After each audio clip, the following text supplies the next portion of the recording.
गजानन महाराज की जय. हॅलो, दिवाळी आली आणि घरी जाण्याची वेळ झाली.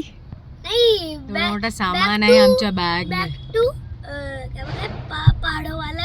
Oh my God. आणि काय आमचा पाचगणीला जाण्याचा प्रवास चालू झाला. एक मोठंसं मंदिर आहे, खूप सुंदर. पाचगणीला जाताना लागतं, सातारा रोडला आहे.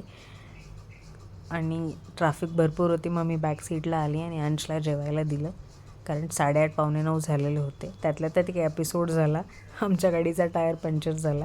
ह्या 2 महापुरुषांना बाहेर जेवायचं होतं, म्हणून मला घरून काहीच घेऊ देत नव्हते हे.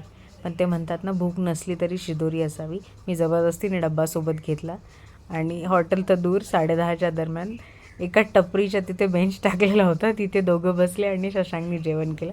पण जेवण झालं त्यातच जास्त सुख होतं. मग आम्ही परत प्रवास सुरू केला. माझ्या भावाने दुबई कुनाफा चॉकलेट पाठवलेलं होतं, ते खाल्लं स्वीट डिश म्हणून. थँक्स विशू. 10:15 वाजले त्यांची, घरी वाजायला 12 साडेबारा होते. आता शांत बस, आता शांत झोप बेटा, शांत. हां, तर ट्रॅफिक पण बऱ्यापैकी कमी झालेली होती आणि जवळपास 11:15च्या दरम्यान आम्ही ना घराजवळ पोहोचलो.